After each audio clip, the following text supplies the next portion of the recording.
मया कृष्णेन निहताः सार्जुनेन रणेषु ये प्रवर्तयिष्यन्त्यसुरा स्तेत्वधर्मं यदाक्षितो धर्मदेवा तदा भक्ताद् अहं नारायणो मुनि जानिषे कौसले देशे भूमो हि समगो द्विज मुनिशापानृतां प्राप्तान् नृषिंस्तात तथोद्धवम् ततो वीतासुरेभ्योऽहं सद्धर्मं स्थापयन्नज सद्धर्मं स्थापयन्नज। ओम अवतारिणे श्री स्वामिनारायणाय नमो नमः। श्री घनश्यामाय नमो नमः। श्री हरिकृष्णाय नमो नमः। श्री सहजानंद स्वामिने नमो नमः। श्री स्वामिनारायण भगवाननी जय। श्री हरिकृष्ण महाराजनी जय। श्री गोपीनाथ जी महाराजनी जय। जय स्वामिनारायण। શું કથા કાલે આવી હતી? કહેશો કોઈ બીજા કોઈ કયો? નથી કેવું? કહી દો ને કંઈક કહી દો. ભવાની દત્ત બરાઈ ગામનો આવ્યું તું કાંઈ એવું? હા હવે યાદ આવી. કયો હવે?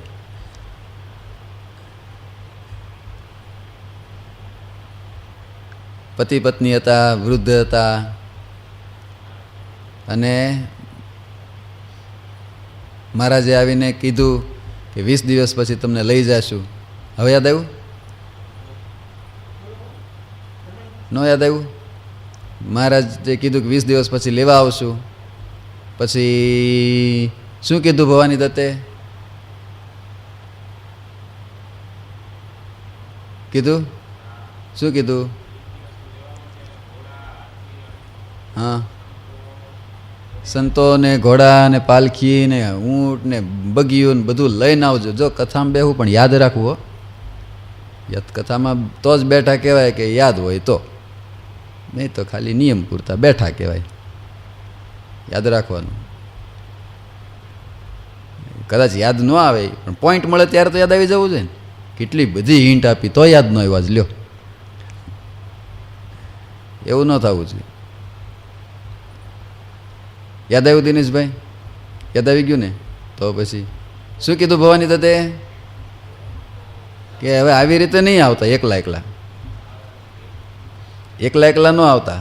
તો શું આ લઈને આવજો? હજારો અનંત મુક્તોની સાથે અનેક વિમાનો લઈ, અનેક હાથી, અનેક ઘોડા, અનેક બગીયું, અનેક વાજિંત્રોવાળા અને બધાને લઈને આવજો. મુક્તોની સાથે આવજો ને વાજતે ગાજતે ઢોલ વગાડીને મને લઈ જવાનો છે. હા, આમનામ છાના લઈ જવા હોય તો નહીં આવતા. આવું મહારાજને કહી દીધું. અને આખા ગામમાં ખબર પડવી જોઈએ કે સ્વામિનારાયણ ભગવાન એના ભગતને તેડવા માટે આવ્યા છે. એવી રીતે ઢોલ વગાડીને લઈ જવો હોય તો લઈ જાજો, તમારે લઈ જવો હોય તો. નહીં તો કાંઈ આવતા જ નહીં, ધક્કો જ નહીં ખાતા. આવું કીધું લક્ષ્મણ દાદા. કેવો ભગત હશે એ? ખરેખરો ભગત હશે ને? હા. પછી બંગલા ઉપર વિમાન ફેરવીને લઈ જવાનું એમ કહેવાનું. હો, એમ નામ વિમાન દેખાય છે આપણને. કાં ભગવાનની ખરેખરી ખુમારી હોય ને તો ભગવાનના ભગતને આવું જ પડે તેડવા. અને ભગવાનને પણ એ કહી દે કે તમારે જરૂર હોય તમે આવજો. પૂર્ણાનંદ સ્વામી કીધું હતું ને ગજા ગઢવીએ, શું કીધું હતું? બ્રહ્માનંદ સ્વામી તેડવા માટે આવ્યા કે હાલો પૂર્ણાનંદ. પૂર્ણાનંદ સ્વામી કે કોણ? કે હું તારો ગુરુ બ્રહ્માનંદ. કે તમે ક્યાં આવ્યા? કે તને તેડવા માટે. કે સ્વામિનારાયણ ભગવાનને કહો એને ગરજ હોય તો એ આવે. અને સાંભળો, એણે મને માનની મૂર્તિ કીધો હતો એટલે હું માનની મૂર્તિ જ છું. એને ગરજ હોય તો મને ધોળો હાથી લઈને તેડવા આવે તો મારે આવવું છે, બાકી આપણે આવવાનું થતું નથી ગુરુદેવ. એમ કરીને પગે લાગીને રજા આપી દીધી કે જવા દો તમે પાછા. લ્યો, બ્રહ્માનંદ સ્વામીને પાછો ધક્કો થયો અક્ષરધામમાં મહારાજ પાસે આવીને કે મહારાજ ઓલા પૂર્ણાનંદ તો મારા લીધા આવ્યા નહીં, તમારે આવવું પડશે. અરે એવું છે? અરે મહારાજ તમારે પાછું આવવાનું ને હાથી લેવાનો, હાથીનો ખર્ચો થશે. અને એ પાછું ધોળો હાથી લઈને તેડવા જવાનું છે. મહારાજ કે હાલો બીજું શું, આપણે જઈએ. એવા ભગવાન ગરજુડા ભગવાન છે. એને મુક્તિની ગરજ છે આપણા જીવની. હો, એવા ગરજુડા ભગવાન છે. આપણને જેટલો આપણી મુક્તિનો, આપણા આત્માના શ્રેયનો ખપ નથી ને એટલો તો સ્વામિનારાયણ ભગવાનને આપણી મુક્તિનો ખપ છે, એને ગરજ છે. લ્યો કારણ સ્વામી, પણ આપણને આપણી મુક્તિનો એટલો ખપ નથી જેટલો સ્વામિનારાયણ ભગવાનને, શ્રીજી મહારાજને આપણને અક્ષરધામમાં લઈ જવાનો ખપ છે. એવા ગરજુડા ભગવાન છે. આવા ભગવાન ક્યારેય આવ્યા નથી અને આવા ભગવાન પાછા ક્યારેય આવશે પણ નહીં. પેલા છાપરીના જાનબાઈ, એનો પણ આવો જ પ્રસંગ છે ને. જાનબાઈ સત્સંગ કર્યો, સત્સંગી થયા, ભજન કીર્તન કરે. એમાં એના માતા પિતા ગરડા જતા હતા દર્શન કરવા કે જાનુ હાલ આપણે ગરડા જવું ઉત્સવમાં દર્શન કરવા માટે મહારાજના. ત્યારે જાનબાઈએ શું કીધું કે એ ગરજુડાને ગરજ હોય તો અહીંયા આવે, મારે શું છે, મારે જ આવવું નથી. આવું કીધું ચોખ્ખે ચોખ્ખું. શું કીધું? કે એ ગરજુડાને એને ગરજ હોય તો એ દર્શન દેવા આવે, મારે કાંઈ જવું નથી. પેલા માતા પિતાએ મનાવી, એટલે એવું ન કહેવાય બેટા જાનુ હાલો ભગવાનના દર્શન કરવા આવવું પડે. કે ના ના, એને ગરજ હોય તો એ આવે. માતા પિતા માની નહીં જાનુભાઈ, એટલે માતા પિતા આવ્યા ગરડા આવ્યા. ત્યારે મહારાજના દર્શન કર્યા. મહારાજ કહે લે અમારી જાનુ ન આવી. ત્યારે એના માતા પિતા કે મહારાજ એ તો એમ કહે છે કે હે મહારાજને ગરજ હોય એ દર્શન દેવા આવે, મારે આવવું નથી. ત્યારે મહારાજ શું બોલ્યા હસતા હસતા? મહારાજ કે હઠીલી તો છે. કેમ? શુક્રાચાર્યની દીકરી ખરી ને. મહારાજ એના પૂર્વજન્મનું બધું જાણતા, પૂર્વ અવતારનું. શુક્રાચાર્ય અસુરના ગુરુ, એની દીકરી દેવયાની, એ દેવયાનીનો અવતાર હતા. કે ગમે એમ તોય શુક્રાચાર્યની દીકરી ને, એટલે થોડુંક હઠ તો રહી ગઈ છે. એમ કરીને મહારાજ મંદ મંદ હસ્યા. અને આ બાજુ ઉત્સવ ચાલુ થયો. અને પછી તો અહીંયા માતા પિતા ઉત્સવ કરે છે ને મહારાજ દિવ્ય રૂપે બીજા રૂપે ક્યાં આવ્યા? છાપરી આવ્યા છે. અને જાનબાઈ છાપરીમાં પાછું તપય એવું કરતા હો, ખાલી વાતું જ નહોતા કરતા ગરજુડાને ગરજ હોય તો. એ પાછી પોતે ભજન કરતા. કેવું ભજન કરતા? ખપેડા ઉપર દોરડું બાંધે. ખપેડો એટલે ખબર ને? ખપેડો એટલે મહિપાલજી, ખપેડો એટલે શું? નથી ખબર? બાજુમાં પૂછો, બાજુમાં એને ખબર હોય. નથી ખબર? ખપેડો એટલે નિલેશ ભગત. હા કયો તો નથી ખબર? તો આંગળી કેમ ઊંચી કરી? હા કયો પ્રભુજી? હા, મકાનની ઉપર છાપરું જે હોય ને, પેલા નળિયાવાળા ઘર હતા ને, એમાં નળિયા મૂકવા માટે વાહડા પેલા પાથરે ને નીચે, એ વાહડાને ખપેડો કહેવાય ને. એ વાહડાને જે એને ખપેડો, એ વાહડા ઉપર ખપાટ્યું પાથરે, એની ઉપર નળિયા હોય તો એ ખપેડે દોરડું બાંધે અને દોરડે ચોટલો બાંધે અને બે પગ ઉપર પલાઠીવાળાને બેસે આસન જમાવીને ધ્યાનમાં, બે પગ ઉપર ઘંટલાના પડ મૂકે અને આવી રીતે ધ્યાન કરે, ભજન કરે. અને મહારાજ આવી ગયા. અને આવું તો પડે જ ને, આવું ભજન કરે અને દર્શન દેવા માટે. મહારાજ આવ્યા, દરવાજો ખટખટાવે. જાનુ દરવાજો ખોલો, જાનુ લ્યો અમે આવી ગયા, હવે તો દરવાજો ખોલો. તમે કહેતા હતા ગરજ હોય તો આવે, હવે તો અમે આવ્યા છીએ, હવે તો દરવાજો ખોલો, અમને દર્શન કરવા દો. અને મહારાજનો અવાજ સંભળાણો. જાનબાઈએ પછી ઘંટલાના પડ બાજુમાં મૂક્યા, ચોટલો છોડ્યો અને પછી દરવાજો ખોલ્યો. ત્યાં તો મહારાજ આવી ગયા હતા. ત્યારે જાનબાઈએ શું કીધું? કેમ આવવું પડ્યું ને? એ ભગવાનને ચેલેન્જ આપી શકે ભગવાનનો ભગત. પણ ક્યારે? એવું ભજન કરતા હોય એ આપી શકે, બાકી બધાની તેવડ છે ભગવાનને ચેલેન્જ આપી શકે? એવા ગરજુડા ભગવાન છે. સામે હાલીને દર્શન દેવા આવે, સામે ચાલીને ધામમાં તેડવા આવે, એને ખપ છે લઈ જવાનો. ઉત્તમાનંદ સ્વામી એટલે ઉર્ફે દયાનંદ સ્વામી. દયાનંદ સ્વામીના પદો બહુ પ્રચલિત છે. મેં તમને કીધું હતું કયા? અમુક જ પદો છે એના, ઝાઝા પદો નથી બનાવ્યા એમને. કવિ બહુ જ મહાન હતા, પણ દયાનંદ કાવ્ય હશે ખરું પણ હજી બહુ પ્રસિદ્ધ થયું નથી. પણ અમુક પદો કીર્તનાવલીમાં સંતોએ સંશોધન કરીને મૂકેલા છે જે આપણે ગાઈએ છીએ.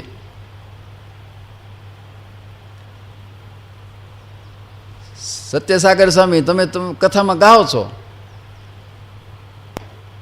કારણ રૂપ કહાવે ધર્મ સુત, કારણ રૂપ કહાવે. દયાનંદના નાથને સેવો, મોહ સંસારી મેલાવે, ધર્મ સુત કારણ રૂપ કહાવે. છે ને દયાનંદ સ્વામીનું? તો પછી બીજું યાદ કરો, યાદ કરો, યાદ કરો. દયાનંદ સ્વામીનું પદ ઉર્ફે ઉત્તમાનંદ સ્વામી. હે રૂડી રાંધી મેં રસિયાજી ખાતે, ખીચડી રે રૂડી રાંધી મેં. દયાનંદ કહે દિલમાં ધારી, પ્રસાદિયા પોહિતકારી. છે ને એ આ ખીચડીના પદની પાછળ આ ખીચડીઓ થાળ છે. કેવો થાળ છે? આ ખીચડીઓ થાળ. આવો થાળ એ કોઈ સંતોએ બનાવ્યો નથી, ખાલી ખીચડી જ, બીજું કાંઈ વર્ણન જ નહીં. ચોખા દાળ જતન કરી ધોઈ, નિર્મળ નીરે ધીરે ધોઈ, મધુરે મધુરે તાપે માખણ શીચડી રે રૂડી રાંધી મેં. આ પદની પાછળ બહુ જોરદાર એક પ્રસંગ બની ગયો છે ને એમાંથી આ પદ રચાણું છે. ખ્યાલ છે સ્વામી? નથી ખ્યાલ ને? જો કહી દો હવે આજ. મહારાજનો થાળ કાયમ કોણ બનાવતા? બ્રહ્મચારી, મૂળજી બ્રહ્મચારી. હવે એમાં એકવાર દયાનંદ સ્વામીને મનમાં એમ થયું કે દયાનંદ સ્વામી એવું હતું, વિદ્વાન હતા, બહુ પ્રકાંડ પંડિત હતા, અને મોટા ભાગે વિદ્વાનોને રસોડું ઓછું ફાવે.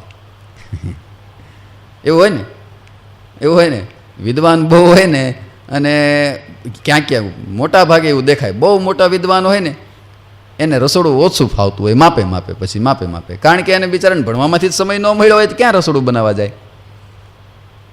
એટલે દયાનંદ સ્વામીને રસોડું ફાવતું ઓછું, ફાવતું એમાં એક ખીચડી ફાવતી, અને જે ખીચડી બનાવે એના જેવી પછી ખીચડી કોઈને આવડે નહીં એવી ખીચડી બનાવતા. દયાનંદ સ્વામીને મનમાં એમ થયું કે બ્રહ્મચારીનો થાળ તો મહારાજ રોજ જમે, પણ મારા હાથની સેવા ભગવાન ક્યારે સ્વીકારે, મારો થાળ મહારાજ ક્યારે સ્વીકારે. આવું મનમાં સંકલ્પ થયો. અને ભગવાન તો ગરજુડા ભગવાન છે ને પાછા. અને બ્રહ્મચારીને કહી દીધું. બ્રહ્મચારીને કહે કે બ્રહ્મચારી તમે તો ભાગ્યશાળી છો, મહારાજ તમારા હાથનું રોજ જમે, તમે મહારાજને અવનવા થાળ પકવાન બનાવીને જમાડો. મને કાંઈ આવડે નહીં, મને હરખ તો બહુ છે ભગવાનને જમાડવાનો, પણ આવડે કાંઈ નહીં, થાય શું? પણ બ્રહ્મચારી મને ક્યારેક સેવાનો લાભ આપો ને. બ્રહ્મચારી કે પણ તમને કાંઈ આવડે નહીં, હું તમારી પાસે બનાવડાવું? તમને કંઈ આવડતું હોય રસોઈ તો તમારા હાથની રસોઈ બનાવી અને મહારાજ જમે, એવું કાંઈ તમને આવડે છે? ત્યારે દયાનંદ સ્વામી કહે મને બનાવતા બીજું કાંઈ આવડતું નથી, પણ ખીચડી આવડે. ખીચડી પાછી મારી પ્રસિદ્ધ છે, બ્રાન્ડ છે મારી ખીચડી. મહારાજ એવી ખીચડી કોઈ બનાવશે નહીં, મહારાજ રાજી થઈ જશે, પણ તમે મને મોકો આપો તો બનાવો ને. બ્રહ્મચારી કે સારું, તો એક દિવસ મોકો આપશું, મહારાજ યાદ કરે ને ખીચડી જમીશ ત્યારે તમને હું કહીશ, અને તમે લાભ લઈ લેજો. અને એમાં થોડા દિવસ ગયા, અને પાછા અંતરની તો ભગવાન જાણી જાય કે દયાનંદ સ્વામીને મને જમાડવાનો હરખ છે. હવે ખીચડી જમવાની હોય ક્યારે? વાળુમાં હોય. વાળું એટલે ડિનર, ડિનર ટાઈમે, એટલે રાત્રે, સાંજે સાંજે. હવે થાળ જમવાની ખીચડીમાં, ખીચડીનો થાળ હોય સાંજે. પણ મહારાજ એવા દયાળુ, એવા ગરજુડા, તે બપોરનો થાળ કરવાનો હતો ને સવારે કહી દીધું બ્રહ્મચારીને કે બ્રહ્મચારી, હા મહારાજ, આજે છે ને થાળમાં અમારે બીજું કાંઈ જમવું નથી, આજ અમને નથી ફરસાણ જમવું, નથી મિષ્ટાન જમવું, મોઢું ભાંગી ગયું છે. હવે મિષ્ટાન ખાઈ ખાઈને, ફરસાણ ખાઈ ખાઈને હવે મોઢું ભાંગી ગયું છે, અને હવે રોટલા શાકથી તો હવે કાઈ ગયા એટલે હા, હવે તો ગળે આવ્યા છે રોજ ઈનું. એક કામ કરો ને, આજ અમારે ખીચડી જમવી છે બ્રહ્મચારી, અને ખીચડી બનાવો એવી બનાવો તે રોટલી શાકનો બાપ બને એવી ખીચડી, બીજું કાંઈ ભાવે જ નહીં એવી ખીચડી બનાવો. અને બ્રહ્મચારી કે સારું મહારાજ, બનાવીએ ખીચડી, ઓર્ડર તો આવી જ ગયો છે મારે અગાઉ. અને બ્રહ્મચારી તો સીધા શેરડીમાંથી નીકળીને સીધા ગયા ક્યાં હશે, પછી દયાનંદ સ્વામી પાસે ગયા. ઓરડીમાં જઈને સ્વામી કે સ્વામી તમારી લોટરી ફાટી. કેમ? મહારાજે કીધું આજ ખીચડી જમવી છે ને, બનાવો આજ તમે ખીચડી ને તમારા હાથનો થાળ આજ ભગવાન જમે. અને પછી દયાનંદ સ્વામી તો રાજી થઈ ગયા. આ કોઠારમાં ગયા ને ત્યાંથી પછી ખીચડીનો સામાન ભેગો કર્યો. ખીચડીમાં શું શું હોય? મગની દાળ હોય, અને પછી ચોખા હોય. અને સ્વામીએ તો આખા ચોખા ગોત્યા હો, કણકી નહીં, આખા અણી શુદ્ધ ચોખા ગોત્યા. અને મગની દાળ લઈ આવ્યા અને એક દાણો સાફ કર્યો. ગોતીને એક દાણો સાફ કર્યો કે મારા મહારાજને કાંકરી ન આવી જાય, મારા મહારાજને એમાં કંઈ કચરો ન આવી જાય. એક દાણો સાફ કરી અને ગરમ પાણીથી 3 વાર ધોઈ ખીચડી. જો કેટલા ભાવથી બનાવે છો દયાનંદ સ્વામી. 3 વાર ગરમ પાણીથી ખીચડી ધોઈ અને પછી ખીચડી મૂકી. હવે ખીચડી મૂકે એમાં પાણી તો નાખે ને, પણ સ્વામીએ પાણી નાખ્યું. કેટલું પાણી નાખવાનું હોય ખીચડી બનાવતા તમને શીખવાડું. ક્યારેક તકલીફ થઈ હોય ઘરે, જયુબા, જોકે ભાને ઓછી તકલીફ થાય, પણ ક્યારેક ભાઈ આવી જાય ઘામાં,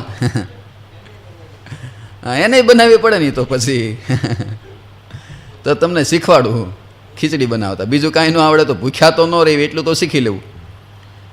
ચોખા અને મગની દાળ એને લેવાની, 3 વાર પાણીથી ધોવાની, સાફ કરી, અને એની અંદર 4 આંગળ પાણી નાખવાનું ઉપર. ખીચડી ડૂબે એટલું 4 આંગળ ઊંચું પાણી ખીચડીમાં નાખવાનું હોય. રેગ્યુલર ખીચડી બનાવતા હોય એમાં પછી મીઠું જરૂરિયાત પૂરતું, તમને જેવો સ્વાદ જોઈએ એટલું મીઠું નાખવાનું. જરાક હળદી કલરવાળી કરવી હોય તો હળદી નાખવાની, તો જરૂર નહીં. પણ દયાનંદ સ્વામીએ શું કર્યું? ખીચડીની બરાબર પાણી નાખ્યું, અને ઉપર જેટલા 4 આંગળ પાણી ઘટ્યું ને એટલું ઘી નાખ્યું. શું નાખ્યું? ઘી નાખ્યું. અને ખીચડી ચડવા મૂકી. ધીમે ધીમે ચૂલો ગોત્યો ને લાકડા ગોત્યા ને છાણા ગોત્યા, અને પછી આડ કરી છાણાની, અને ધીમા તાપે ખીચડી ચડે છે. અને ગાતા જાય છે. શું ગાતા જાય છે? ચોખા દાળ જતન કરી જોઈ, નિર્મળ નીરે ધીરે ધોઈ, મધુરે તાપે માખણ, શીચડી રે રૂડી, રાધી મેં રસિયાજી ખાતે, ખીચડી રે. એ જેવી ધીમા તાપે ખીચડી ચડે ને એવા ધીમા અવાજે સ્વામી ગાતા ખીચડી ચોડવે છે. પણ ખીચડીને ચોડવવાની કાંઈક અલગ રીતે હતી સ્વામીની. નહીં તો ખીચડી ચડે કેવી રીતે? પાણી મૂક્યા પછી ઢાંકી જ દેવાની, પછી એને હલાવવાની હોય નહીં. ખીચડી બોલતી બંધ થઈ જાય ને, બડબડ એટલે સમજવું ખીચડી ચડી ગઈ, એટલે ઢાંકીને મૂકી જ દેવાની. થોડી વાર માટે ઢાંકી રાખવી પડે. બન્યા પછી ચૂલા ઉપરથી ઉતાર્યા પછી ખીચડીને થોડી વાર ઢાંકી રાખવી પડે, ખુલ્લી મૂકી દેવાય નહીં. ઢાંકી રાખવાની થોડી વાર, 10-15 મિનિટ પછી એને ખોલવાની હોય. આ રીત હોય ખીચડીની. પણ સ્વામીએ શું કર્યું? પાણી તો ઓછું નાખ્યું હતું અને ઘી નાખ્યું હતું. સ્વામીએ ખીચડી ચડતી હતી અને ચાલુમાં ઘી પાતા જતા હતા પાછા ઉપરથી. શું કરતા હતા? જેમ મગજ ચોડવતા હોય, શેકતા હોય ને, એમાં ઉપરથી થોડું ઘી નાખતા જાય ને પાતા જાય ને, શીરાને કેમ પાણી નાખતા જાય ને ઘી નાખતા જાય, એવી રીતે સ્વામીએ ખીચડીની અંદર પાછું ચોખા અને દાળ જ નહોતું, એની અંદર વટાણા નાખ્યા હતા, અને સરસ મજાના સિંગદાણા નાખ્યા હતા, અને થોડુંક બટાટા ને છોલીને નાખ્યા હતા, અને દૂધી છોલીને નાખી હતી, અને ભાતની ભોગી ખીચડી બનાવી હતી. કાજુ નાખ્યા, બદામ નાખી, કિસમિસ નાખી, અને સરસ મજાની રજવાડી ખીચડી બનાવી છે સ્વામી, નાખતા જાય છે ઘી, ધીમે ધીમે ચોળવતા જાય અને એ ઘીની સુગંધ આજુબાજુના દરબારગઢમાં બધે ફેલાણી. મહારાજને અક્ષરોડીમાં ખબર પડી ક્યાંક ઘીની સુગંધ આવે છે. તો બ્રહ્મચારીને બોલાવ્યા. બ્રહ્મચારી, આ ઘીની સુગંધ ક્યાંથી આવે? મહારાજને કે મહારાજ તમારી ખીચડી બને છે, તમે ઓર્ડર આપી દીધો છે, સવારે તે ખીચડી ચડે છે. અને કોણ બનાવે? કે ઉત્તમાનંદ સ્વામી, દયાનંદ સ્વામી. કેમ? કે મહારાજ એનો ભાવ હતો કે મારે મહારાજને જમાડવા છે અને એને ખીચડી સિવાય બીજું કંઈ આવડતું નથી બાપલાને. એટલે મહારાજ મેં એને કીધું, આજ તમે ઈચ્છા જણાવી છે ને ખીચડી જમવાની, એટલે એને બનાવવાનું કીધું ને મહારાજ તમારા માટે ભાવથી ખીચડી બનાવે છે. અને મહારાજ ખૂબ રાજી થયા. ખીચડી ચડી ધીમે અને ઉપર ઘીનો થર જામી ગયો. એવી બનાવી સરસ મજાની, અને સરસ મજાની ઘીમાં ચોળવીને ખીચડી બનાવી છે, સુગંધીદાર ખીચડી. અને પછી ખીચડી બની ગઈ. બપોરનો સમય થયો. મહારાજ માટે ખીચડી લઈને દયાનંદ સ્વામી આવ્યા છે અને મહારાજને ખીચડી જમાડીને ત્યારે પછી આ થાળ બોલ્યા છે. કયો થાળ બોલ્યા સ્વામી? એ રૂડી રાધી મેં રસિયાજી ખાતે ખીચડી રે રૂડી રાધી મેં. હા ઓ પાકું સરસ. આજે સ્પેશિયલ ખીચડી ભગવાનને થાળમાં. લક્ષ્મણ દાદા, બસ રોજ થાળ. જોકે 4 વર્ષથી આવે છે ને. હા, અહીંયા સંતો આવ્યા ત્યારથી, એટલે કે લગભગ 5 વર્ષ થઈ ગયા છે દાદા. 8 વર્ષ થઈ ગયા. 7 વર્ષથી રોજનો સાંજનો થાળ ઠાકોરજી માટે લક્ષ્મણ દાદાના ઘેરેથી આવે. પાડોશ માર્યા એટલે એને લાભ તો મળે જ ને. ભગવાનના પાડોશી બન્યા છે. ભાવ એવો છે. અને પાછું રોજે રોજ, નહીં તો એક દી હોય તો વાંધો ન આવે, શ્રદ્ધા રહે. લક્ષ્મણ દાદાને શ્રદ્ધા હોય કે અમારા થાળ લઈ જાઓ, પણ ઘરેથી જ તે દાદીમાં ખભા ઉલાળક મારે નવરાય નથી તો શું કરી લેવાનું કયો? પણ દાદીમાની શ્રદ્ધા એવી સારી હોય ત્યારે બનાવે ને. ઘરના બધા સભ્યો, દીકરાના ઘરના, એ બધા એવા ભક્તિભાવવાળા છે. તો રોજ એક મિષ્ટાન હોય થાળમાં. હો, તમારે તો અઠવાડિયે મહિને એકવાર બનાવવાનું કહો ને, કે આજ થોડાક હરખા શીરો બનાવજો, ત્યાં તો આખું ઘર માથે લે, એ નવરા નથી અમે. આ તો રોજ મિષ્ટાન, રોજ એક મિષ્ટાન ઠાકોરજીની થાળમાં આવે. કેટલી શ્રદ્ધા હશે? પછી તો બંગલા ઉપર પ્લેન ઉતરે જ ને ભગવાનનું. એટલે આવો થાળ શ્રદ્ધાથી, ભક્તિભાવથી ભગવાન માટે બનાવવો. જો ભક્તિભાવ આપણો સાચો હોય ને તો ભગવાન જમવા આવે છે. નહીં તો થાળ તો બનાવે. અમુક મંદિરોમાં આપણે જે પૂજ્ય ગુરુશ્રી મંદિર બનાવ્યા છે ને, એવું જેટલા મંદિરો, હરિમંદિરો બનાવે ને ગામડે બધા ગામડાઓમાં એવો વારા રાખ્યા કે હરિભક્તોના ઘર જેટલા હોય, ઘર દીઠ બધાએ રોજ બપોરનો અને સાંજનો થાળ વારા ફરતી એક દિવસ એનો વારો આવે. એ ભગતે પોતાના ઘરેથી બનાવીને ઠાકોરજીને મંદિરમાં થાળ ધરાવવા માટે લાવવો. આવા બધે ગામડાઓમાં નિયમ હોય છે. અને હરિભક્તો લાવે પણ છે. પણ બધાનો ભાવ તો ખરખો હોય નહીં. જો વ્યવસ્થા ન હોય અને ન કરી શકે એ વાત તો સમજીએ, પણ અમુકને તો હારા બંગલા હોય, ગામમાં ન હોય ને એવો સારો બંગલો હોય, પણ થાળમાં હોય શું ખબર? પૂરી જેવી 2 નાની રોટલી, પૂજ્ય ગુરુ કે ને એ રીતનો થાળ હોય. ભેંસના ડોળા જેવી વાટીક્યું, અને એમાં તળિયું ઢકાય એટલી દાળ ને તળિયું ઢકાય એટલું થોડુંક શાક, 2-4 ફોડવા, 2-4 બીટકા શાક હોય. અને એ પાછું મોરના આંસુ જેવું હોય. કેવું હોય? મોરના આંસુ જેવી દાળ. એ છાશ હોય તે એના કરતાં ગૌમૂત્ર થોડું ઘાટું હોય. એવી છાશ હોય. અને બિચારી સૂઈ જાય, વારે જગાડી રાખવી પડે, વારે જગાડવી પડે છાશને. એવી છાશ હોય બપોરના થાળમાં. એ માંડ એકાદું મરચું મૂકે તો મૂકે. આવો થાળ લાવે. હવે ઘરમાં પાછા એ પકવાન બનાવીને જમતા હોય. પણ ઠાકોરજી માટે બકાડવા પૂરતો થાળ મૂકે, કહે સ્વામી કીધું છે ને, હાલો ને ભગવાન ભૂખ્યા ન રહે, મૂકી આવે.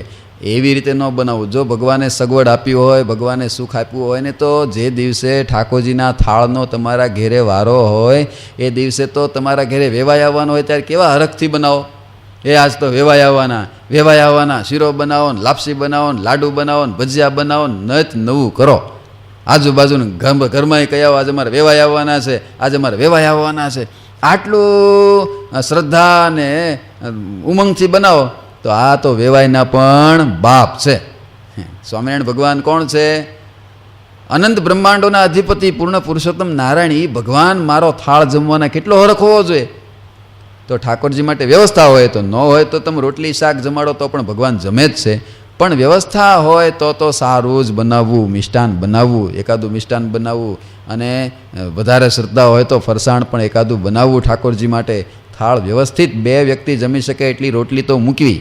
હાવ પૂરી જેવી નાની 2 રોટલીઓ ચાંદીક્યું નાખતા હોય ગાયને એવી ન બનાવી. ઠાકોરજી માટે વ્યવસ્થિત રોટલી ઘીથી ચોપડીને બનાવી. ભલે આપણે કોરું ખાતા હોય પણ ભગવાનને ઘીની ચોપડીની રોટલી બનાવશો ને થાળમાં ધરાવશો તો ઠાકોરજી આપણને ઘીની ચોપડેલી રોટલી ખવડાવશે. જેવું ભગવાનને જમાડશો ને એવું જ ભગવાન આપણને જમાડે છે. કારણ કે જેવું વાવો એવું જ ઉગે. એ તો પારવું વાવો તો પારવું ઉગે, ને ઘાટું વાવો તો ઘાટું ઉગે. એ તો એવું જ છે ને, જેવું બિયારણ નાખો એવું જ ફળ થાય. એમ ઠાકોરજીને તમે જેવો થાળ જમાડશો એવો જ ઠાકોરજી તમને થાળ જમાડશે. માટે જેવી વ્યવસ્થા હોય એ પ્રમાણે ભગવાનને ભાવથી જમાડવું. એટલે ભગવાન એવા ગરજુડા ભગવાન છે. પણ આવતીકાલે શું છે? હા, મારે એકાદશી કરીએ તો શ્રીજી સુખ પામીએ. આવતીકાલે આપણે આવતીકાલે, પણ આજે જોશે ને એને આજે, કારણ કે આ કથા કાલ મુકાવાની છે. એટલે ઘેરે બેઠા છે જોવાને એના માટે તો આજે એકાદશી. કઈ એકાદશી પાછી? નિમી નહીં, નિમી તો અષાઢ સુદ એકાદશી. ભીમ એકાદશી, એને નિર્જળા એકાદશી કહેવામાં આવે છે. પણ નિર્જળા રહેવાની હોતી નથી, એ સ્પષ્ટતા કરી દઉં. નિર્જળા એકાદશી નામ જ છે, પણ નિર્જળા રહેવાની નથી. આ એકાદશી નિર્જળા રહેવાની નથી. નિર્જળા એકાદશી 3 એકાદશી ભગવાન સ્વામિનારાયણનો આદેશ છે. સંતોએ કીધું છે કે 3 એકાદશી વર્ષની જે આવે, કઈ? એક તો અષાઢ સુદ એકાદશી, બીજી ભાદરવા સુદ એકાદશી, ત્રીજી કાર્તિક સુદ એકાદશી. અષાઢ સુદ એકાદશી એટલે નિયમી એકાદશી, દેવ પોઢી એકાદશી, ચાતુર્માસનો પ્રારંભ થાય. પછી ભાદરવા સુદ એકાદશી એટલે જલજીર્ણ એકાદશી, અને ત્રીજી એકાદશી કાર્તિક સુદ એકાદશી એટલે દેવ ઉઠી એટલે પ્રબોધની એકાદશી. આ 3 એકાદશી નિર્જળા હોય છે કરવાની. એ દિવસે પાણી પણ પીવાય નહીં. પણ બાકીની બધી એકાદશીઓ છે એ દિવસે જો તમે સમર્થ હો, સક્ષમ હો, શરીર સારું હોય તો નિર્જળા કરવી શ્રેષ્ઠ જ છે. ન કરવી એમ નથી, પણ ન કરી શકો તો ચાલે ખરું. પણ ઓલી 3 તો ફરજિયાત નિર્જળા કરવી પડે. પણ બાકીની એકાદશીઓ તમે નિર્જળા ન કરી શકો તો બીજા નંબર ઉપર તમે ફળાહાર કરીને એકાદશીનું વ્રત કરી શકો છો. ફળાહાર એટલે ફળનો જ આહાર. પછી ઓલું બધું નહીં. ઓલું બધું તમે સમજી ગયા ને? ફરાળી પૂરી, ફરાળી રોટલી, ફરાળી ભાત, ફરાળી દાળ, ફરાળી શાક, બધું ફરાળી થાય. ફરાળી પકોડાન, ફરાળી ઢોસાન, ફરાળી સમોસાન, નચ નવું થાય. ઓલા ઘરવાળા થાકી જાય કે આ કરતાં તો રોટલા ખાતા એ સારું હતા. એકાદશી આવીને ધંધે લગાડ્યા. એટલે છે ને, જો સમર્થ હો, તમારું શરીર ચાલી શકે એમ હોય તો ફળાહાર જ કરવું. ફળનો જ આહાર. ફળ એટલે કે કેળા છે, ચીકુ છે, પપૈયું છે, તરબૂચ છે, કેરી છે. ફળ, ફ્રૂટ ઉપર રહેવું અથવા દૂધ ઉપર રહેવું. છતાંય તમે ન રહી શકતા હો, શરીર એટલું સ્વસ્થ ન હોય તો ફળાહાર કરવું એનું નાય પણ નથી. ફરાહારમાં ફરાળી શું હોય છે? સામો હોય છે. સામાની ખીચડી બનાવે લોકો, બટેટાની ભાજી બનાવે, દહીં હોય, છાશ હોય, દૂધ હોય. વધારે બીજું લાંબુ ટૂંકું ન કરવું જો ચાલી શકતું હોય. પણ એકાદશીના દિવસે જીભના સ્વાદને જીતવો. મહારાજે કીધું છે કયા વચનામૃતમાં? મધ્યનું 8મું વચનામૃત. મહારાજ કે એકાદશીના દિવસે 10 ઇન્દ્રિયોને 11મું મન એને જીતવા, ઇન્દ્રિયોને વશ રાખવા. એટલે એ દિવસે બહુ સ્વાદ કરવો નહીં. એ તો એકાદશીના દિવસે જ એકાદશ પ્રકારના પકવાન બને, પણ એવું કરવું નહીં. એકાદશીના દિવસે શરીર ટકે એટલું ફળાહાર કરવું, પણ એ પણ સાત્વિક ફળાહાર કરવું. બહુ પછી તેલવાળું, બહુ તળેલું, બહુ વઘારેલું એવું તમે ફળાહાર બનાવો તો એ એકાદશી કેવળ રહ્યા કહેવાય. પણ એમાં ઇન્દ્રિયોને તમારે કોઈ જાતનું તપ થયું નથી. અને તપ વગર ક્યારેય પણ જીવની શુદ્ધિ થાય નહીં, ઇન્દ્રિયોની શુદ્ધિ થાય નહીં. એકાદશી છે એ ઇન્દ્રિયોને તપ કરવા માટે છે. જેથી ભગવાનનું ભજન થાય. એકાદશીના દિવસે વિશેષ ભગવાનનું ભજન કરવાનું હોય. સત્સંગી જીવનમાં તો એવો વિધાન મહારાજે કહ્યો છે કે એકાદશીના દિવસે જેને બારસના દિવસે જમી શકે, પારણા થઈ શકે એટલી વ્યવસ્થા હોય ને તો એકાદશીના દિવસે ધંધા પણ કરવા પણ જવું નહીં. એકાદશીના દિવસે ખેડૂતો જો બળદને જોડે નહીં. એકાદશીના દિવસે બળદ ન જોડે. એકાદશીના દિવસે બળદને જોડવા એ પણ પાપ કીધું છે, કારણ કે એકાદશીના દિવસે ભજન જ કરવાનું હોય. માટે એકાદશીના દિવસે જો તમારે બારસના દિવસની જમવાની વ્યવસ્થા હોય તો એકાદશીના દિવસે ભજન કરવું વિશેષ. જો કે નોકરી ધંધા અત્યારનો સમય એવો છે કે તમે ન પાડી શકો એટલે નોકરી ધંધે જાવું, પણ એવું નિયમ લેવું કે એકાદશીના દિવસે મારે રોજ કરતાં એને કરતાં થોડું વિશેષ ભજન કરવું છે, એવું તો રાખવું જ. સત્સંગ કરવો, એકાદશીનું જાગરણ કરવું રાત્રિના 12 વાગ્યા સુધી અને ભજન કરવું, એકાદશીનો નિયમ પાળવું, બ્રહ્મચર્યનું પાલન કરવું. અનેક એવા નિયમો એકાદશીના કયા છે. જો નિયમિત એકાદશી કરે નિયમપૂર્વક તો એકાદશીનું સંપૂર્ણ ફળ એને મળે છે. અનંત જન્મના પાપ એના ધોવાઈ જાય છે અને ભગવાનનું અક્ષરધામ મળે છે. એટલે જેઠ સુધી એકાદશી ભીમ એકાદશી આવી છે. ભીમ એકાદશી એટલે ભીમ એ દિવસે એકાદશી રહ્યો તો એક જ રહ્યો તો, પણ એ એકાદશી રહ્યો એમાં બધાને રહેતા કરી દીધા. લો, મોટા પુરુષો જેવું આચરણ કરે ને એવું સમાજ કરે એટલે મોટા પુરુષે સારું આચરણ કરવું. ભીમ મહાપુરુષ કહેવાય ને. એક એકાદશી રહ્યો તો આખી દુનિયાને એકાદશી રહેતા કરી દીધા. એકાદશીનો મહિમા વધી ગયો ને. લો, એ ભીમ એકાદશી કેમ રહ્યો તો એ ખબર છે? ખબર છે? દશમના દિવસે કુંતા માતાજીએ કહ્યું 5 પાંડવોને, એ ભીમ, અર્જુન, યુધિષ્ઠિર, સહદેવ, નકુલ, આવતીકાલે એકાદશી છે માટે હાલો આજે સાંજે બધાએ ભોજન કરી લો અને આવતીકાલે બધાએ ભજન કરવાનું છે, ભોજન મળશે નહીં. માટે ભીમ કેમ કરશું? ભીમ કે માં આજ ખાઈ લેશું સાંજે, પછી આવતીકાલે સવારે જોશું, ભૂખ નહીં હોય તો કાંઈક વિચારશું ઉપવાસનું. સવારે ભૂખ નહીં હોય જાગું તો કંઈક વિચારશું, કરશું નહીં હોય હજી તો વિચારશું એમ ઉપવાસ કરીએ કે ન કરીએ એ નક્કી પછી સવારે કરશું. માં કે કાંઈ વાંધો નહીં, અત્યારે જમી લે અને આવતીકાલે બધાએ ભજન કરવાનું છે, એકાદશીનો ઉપવાસ કરવાનો છે. હા, અને ભીમને ખૂબ ખવડાવ્યું અને બીજે દિવસે સવારે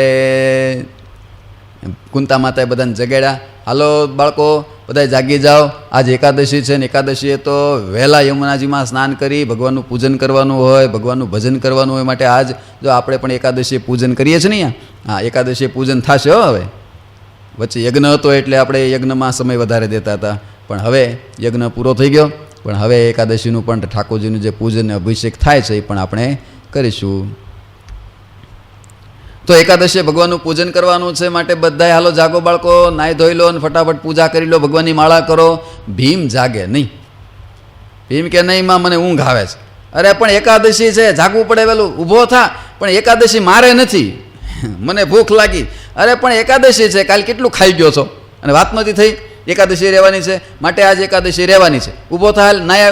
ભીમ કે હું નાવા નહીં જાઉં. અરે પણ એમ થોડું હાલે કે નહીં નાવા જાઓ. ભીમ કે એક શરતે જાઓ. શું? કે તમે મારા માટે સારા સારા ભોજન બનાવો અને રસોઈ બનાવવાનું ચાલુ કરો એટલે હું નાહી ધોઈને પૂજા કરીને આવું. અરે પણ આજ એકાદશી. નહીં, એકાદશી હોય જે હોય, મને ભૂખ લાગી, મારથી નહીં રહેવાય. અને માં કે સારું હવે બીજું હું, તું જા ઊભો થઈને નાવા તો જા. નાવું તો પડે કે ન નાવું પડે? એકાદશી છે, ઊભો નથી થતો. અને આવી રીતે ભીમને નાવા માટે મોકલ્યો અને ભીમ તો નાવા જતો તો એમાં બીના બની આ સંતો આવી કથા કહે છે. એક તળાવ જેવું આવ્યું, નાવા પડ્યો, પણ ભીમ પાછો નાનું મોટું તો હાલે નહીં, પણ એ જરાક વોકળું હશે એમાં પડ્યો નાવા માટે. પણ પડ્યો ત્યાં તો આખું ડૂબ્યો નહીં, એટલે પછી તો લાંબુ થવું પડે ને.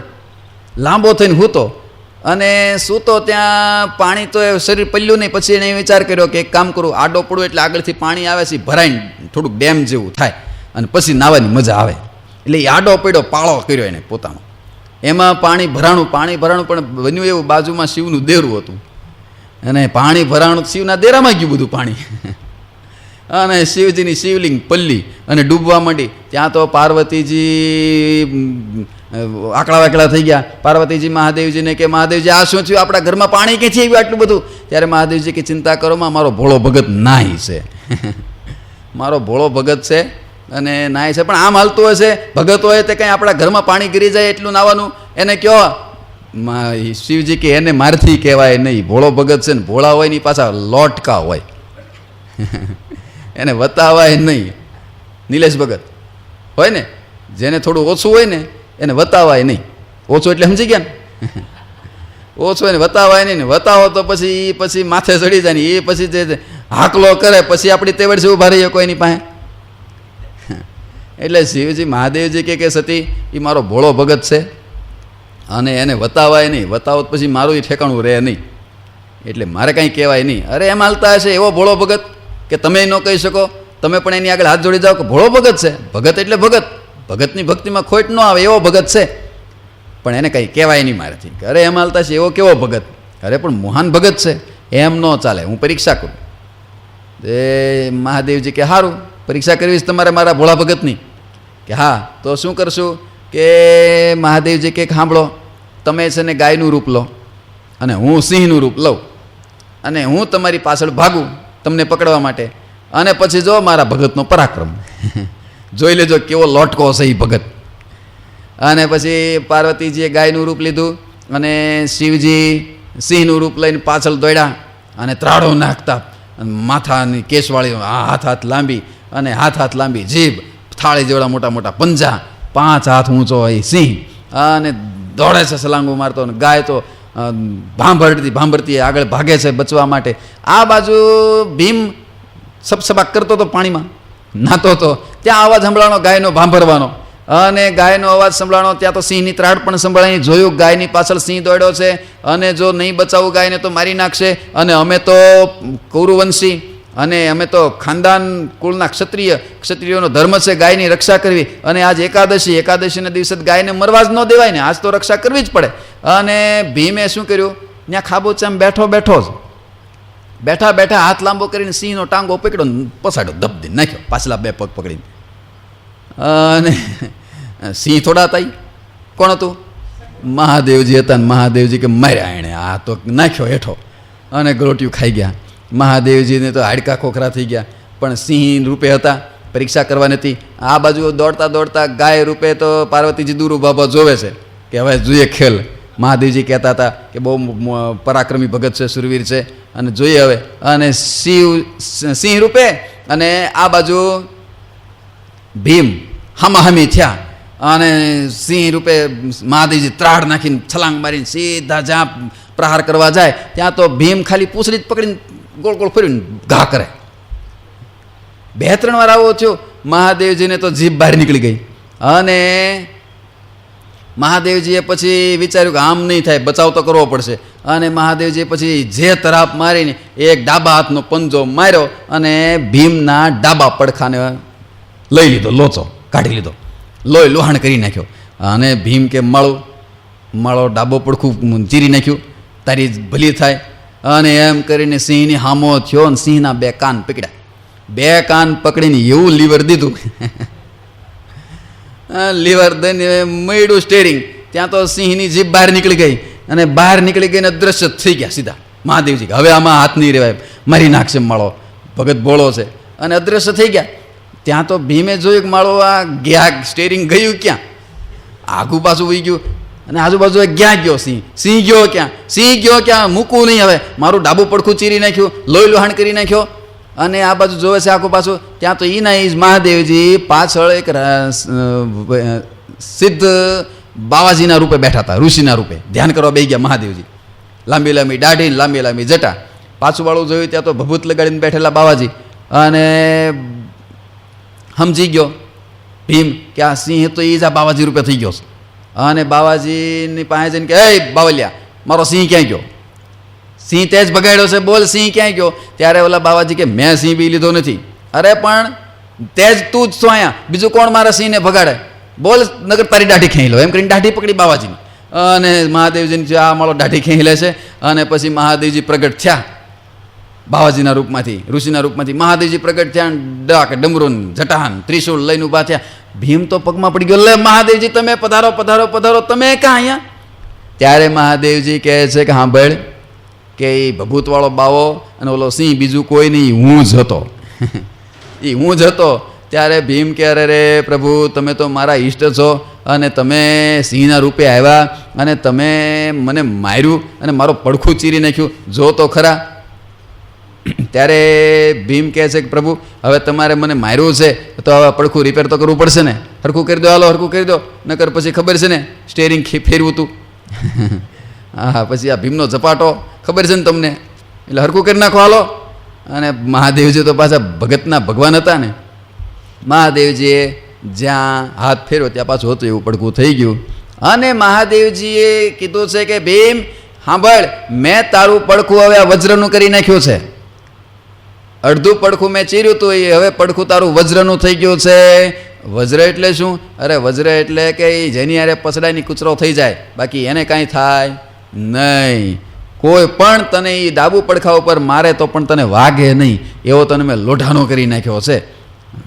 ટ્રાય કરવી પડે, ટ્રાય કર્યા વગર માનવું નહીં.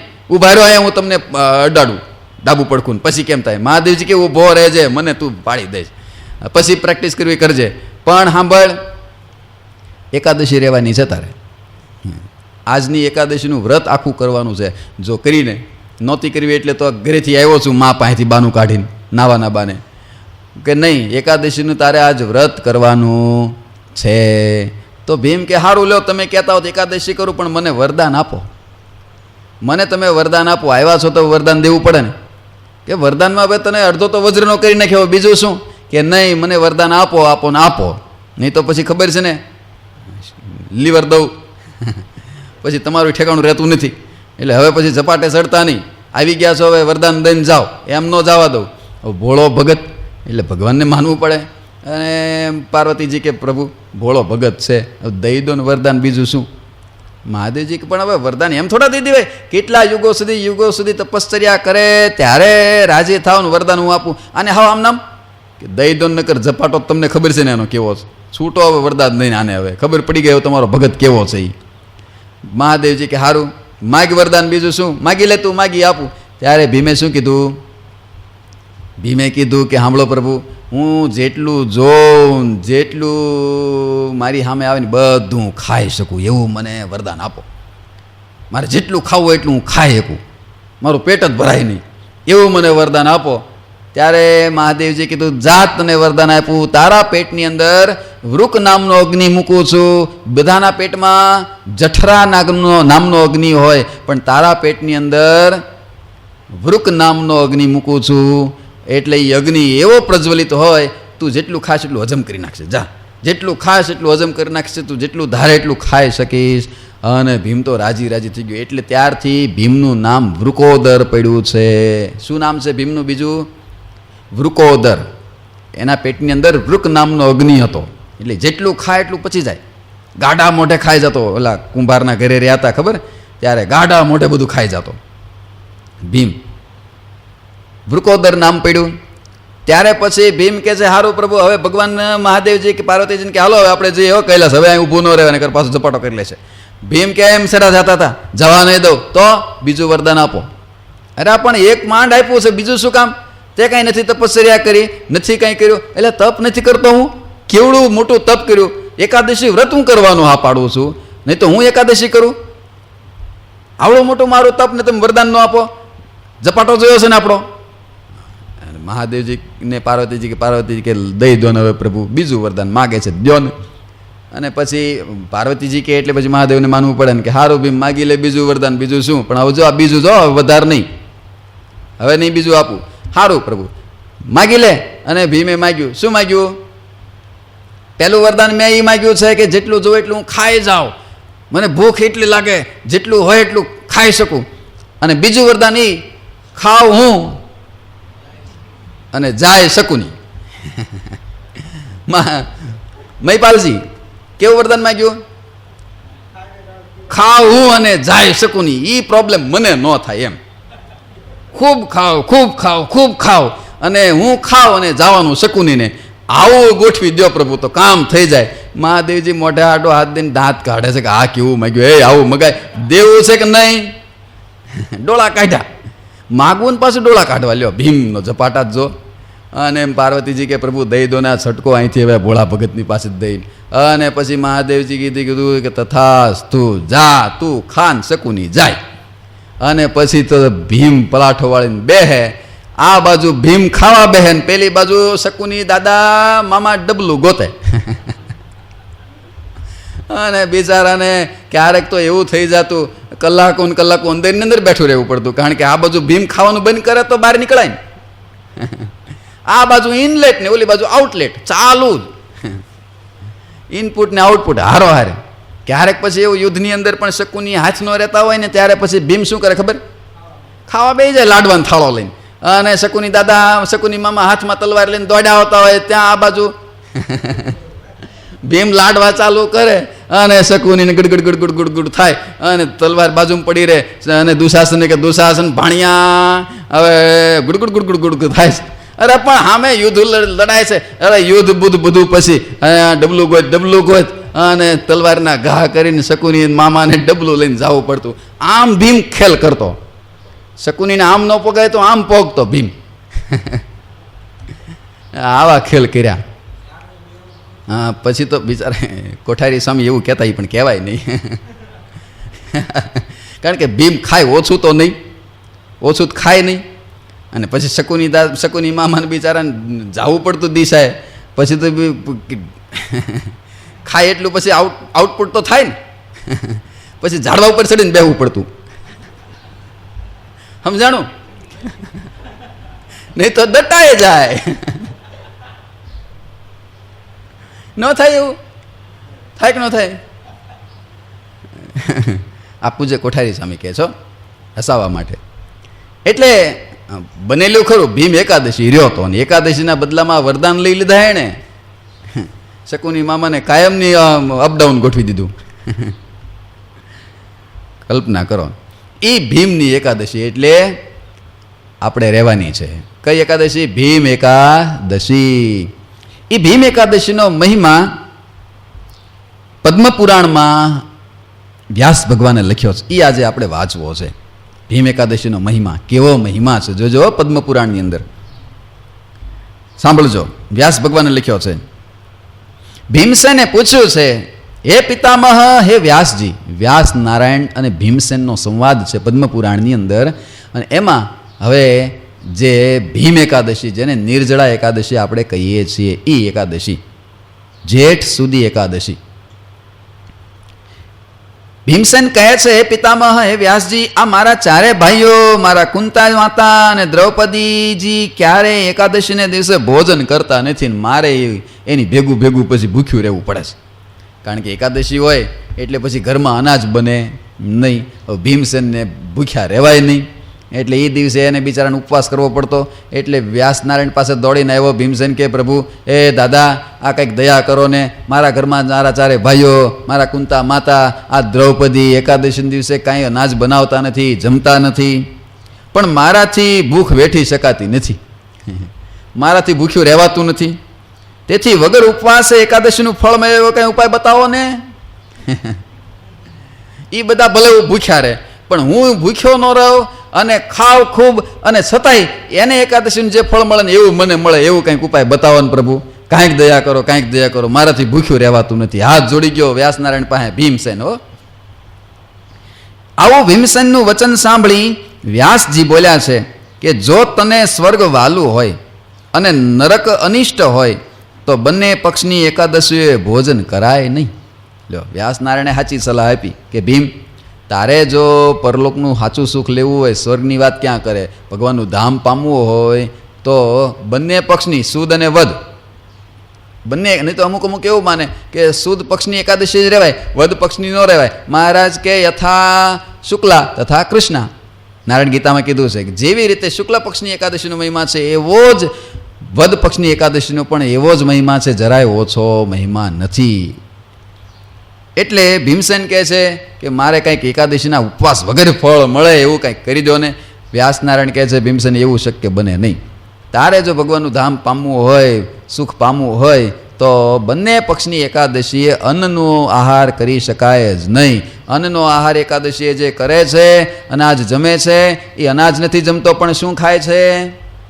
કોળીએ કોળીએ બ્રહ્માંડમાં જે કાંઈ પાપ થાય છે એ પાપ ખાય છે. માટે એકાદશીના દિવસે અન્ન જમે એને કોળીએ કોળીએ બ્રહ્માંડનું પાપ ખાધાનું પાપ લાગે છે. માટે એકાદશીના દિવસે અન્ન જમાય નહીં અને જમાડાય પણ નહીં.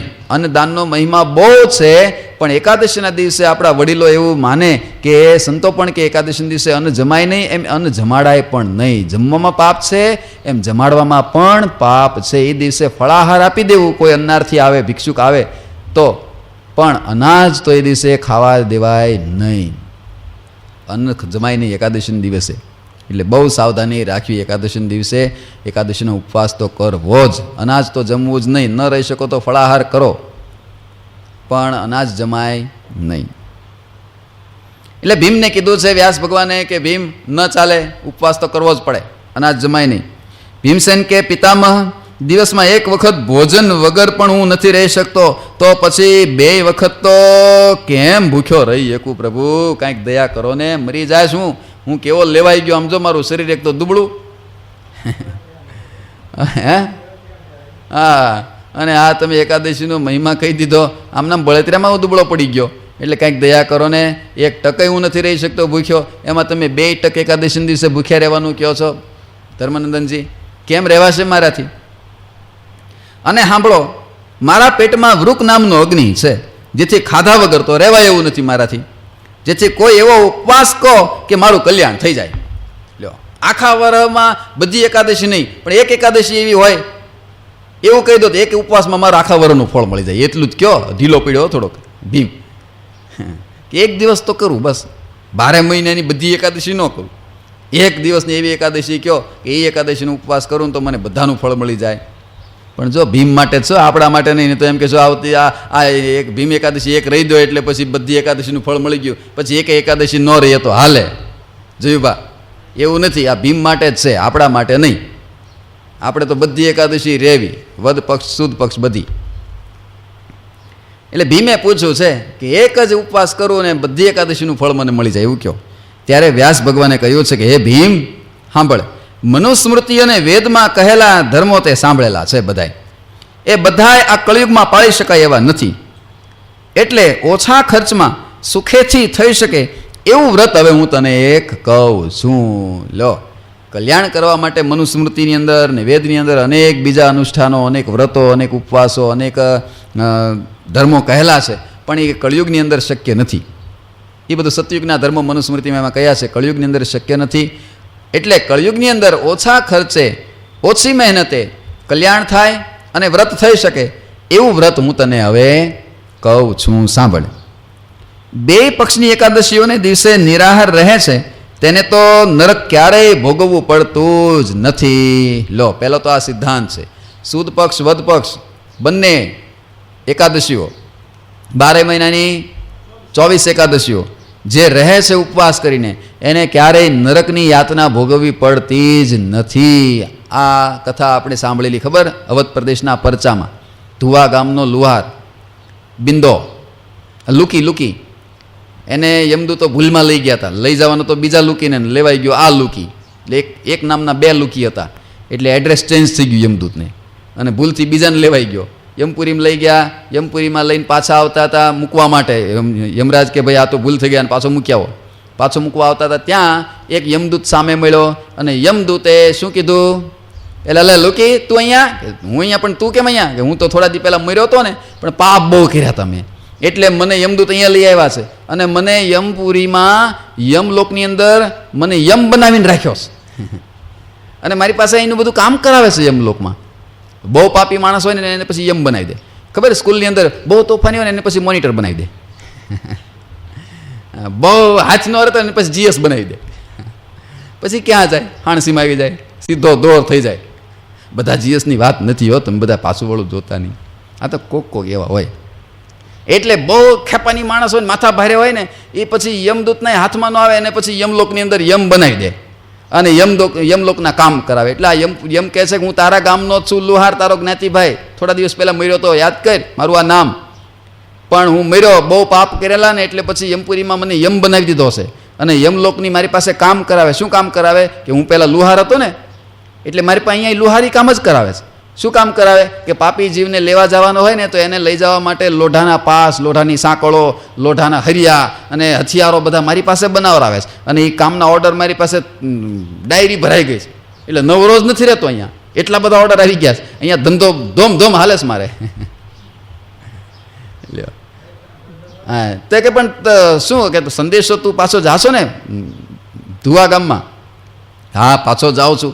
તો એક સંદેશો મારે મોકલાવો છે. એમ કહે છો કે જા ગામમાં જઈ મારે એક સંદેશો દેવો. કોને? કે શિવદત્ત બ્રાહ્મણ.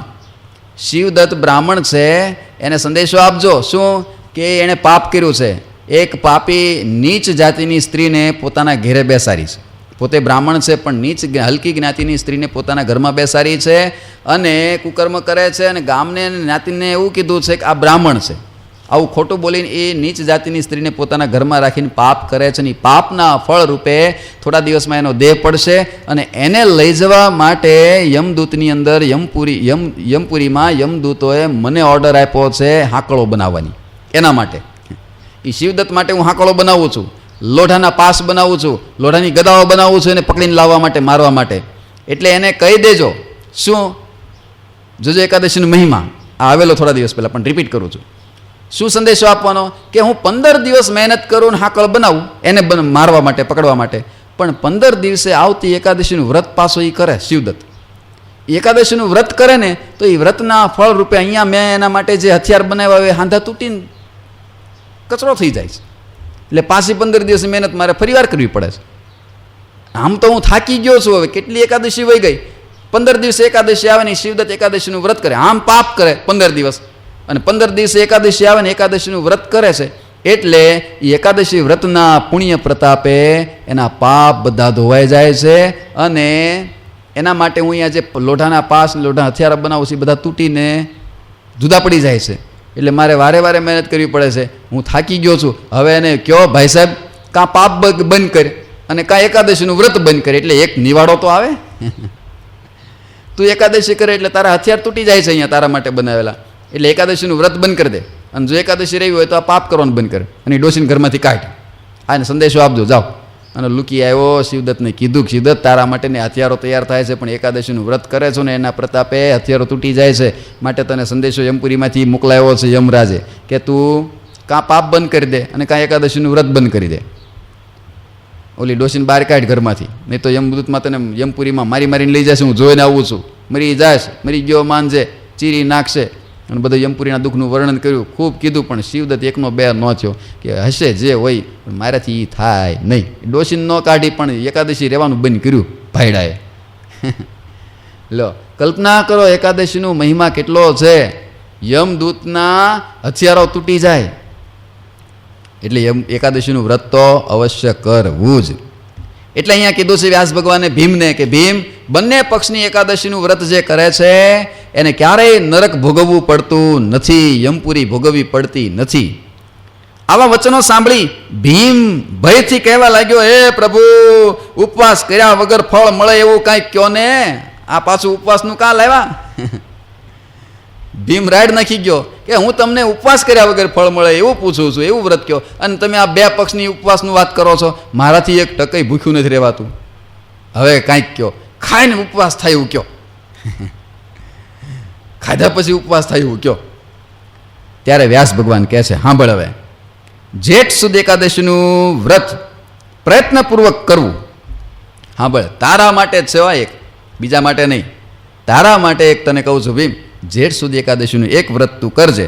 એમાં સ્નાન અને આચમન સિવાય જળ પણ પીતો નહીં. ભીમને એકને જો, ભીમ માટે જ છે આ.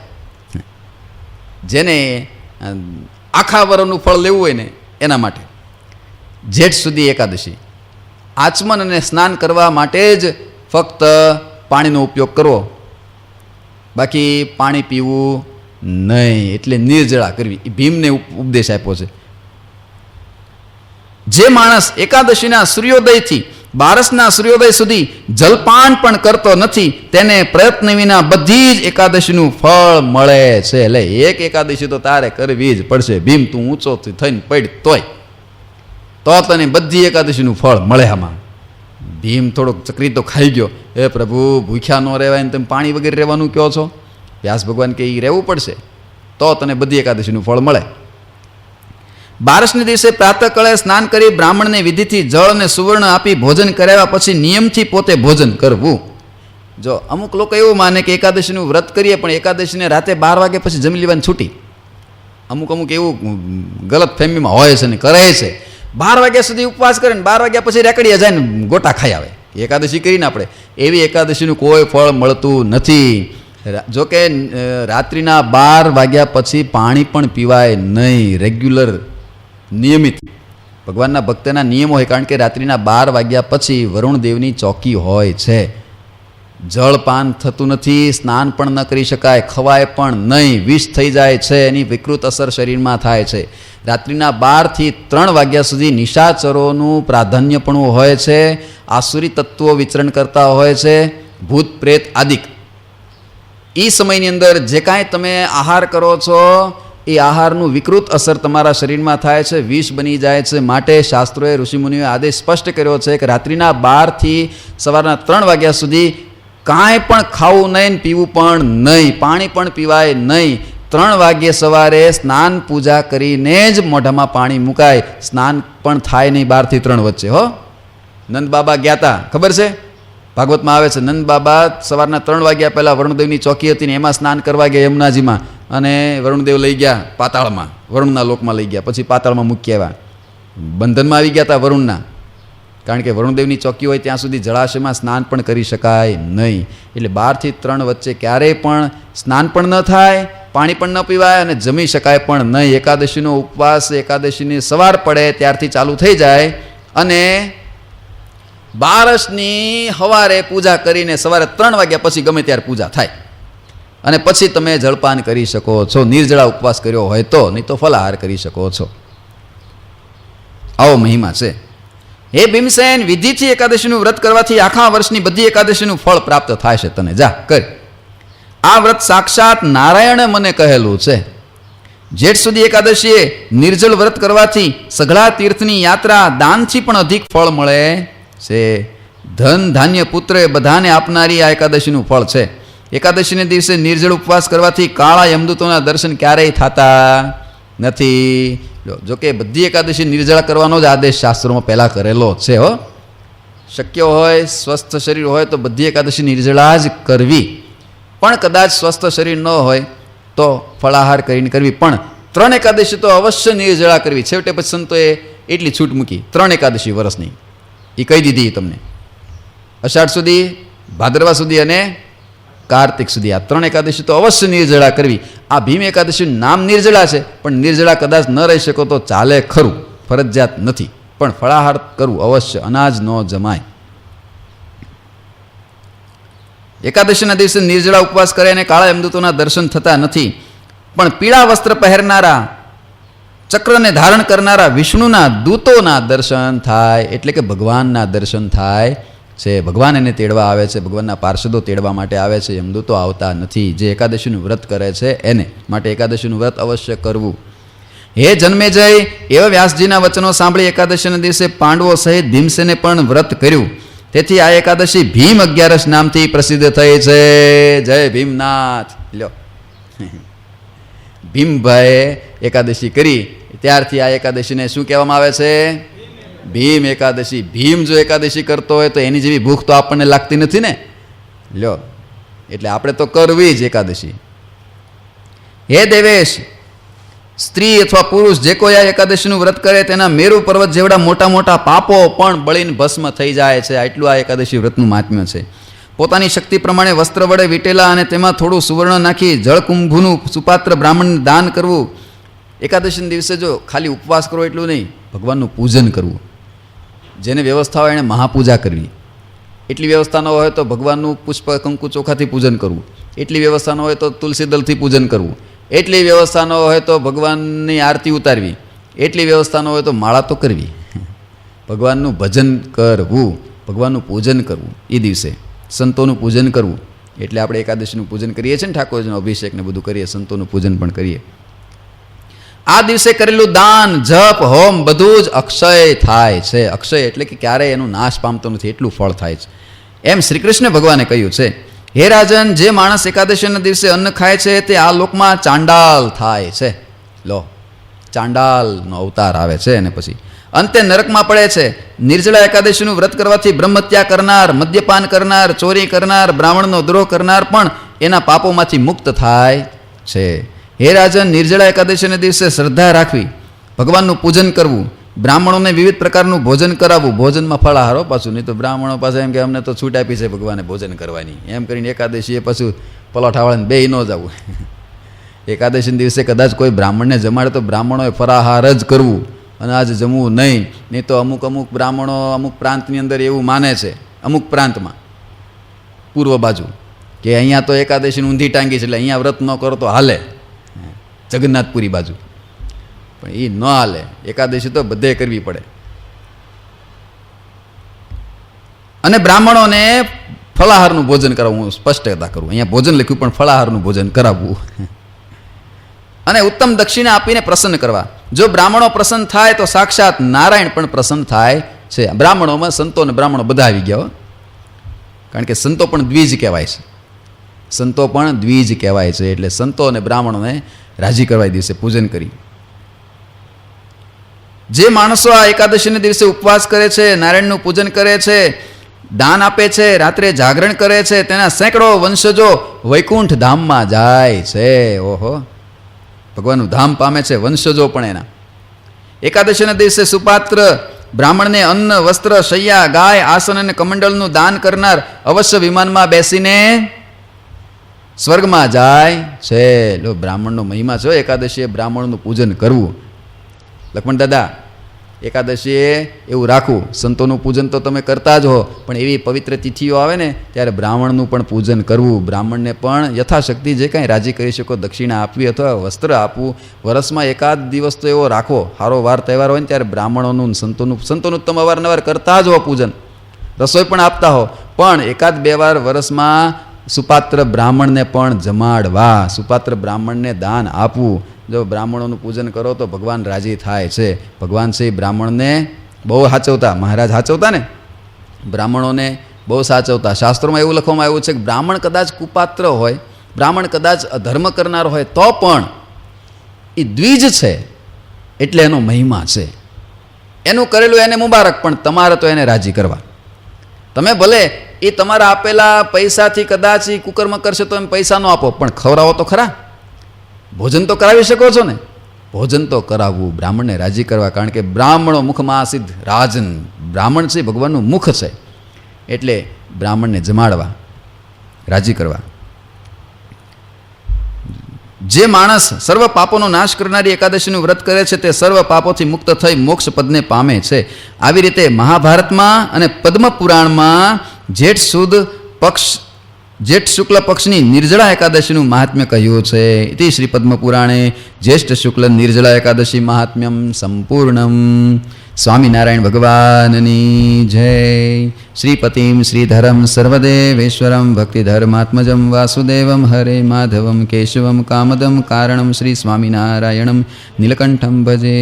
સ્વામિનારાયણ ભગવાનની જય.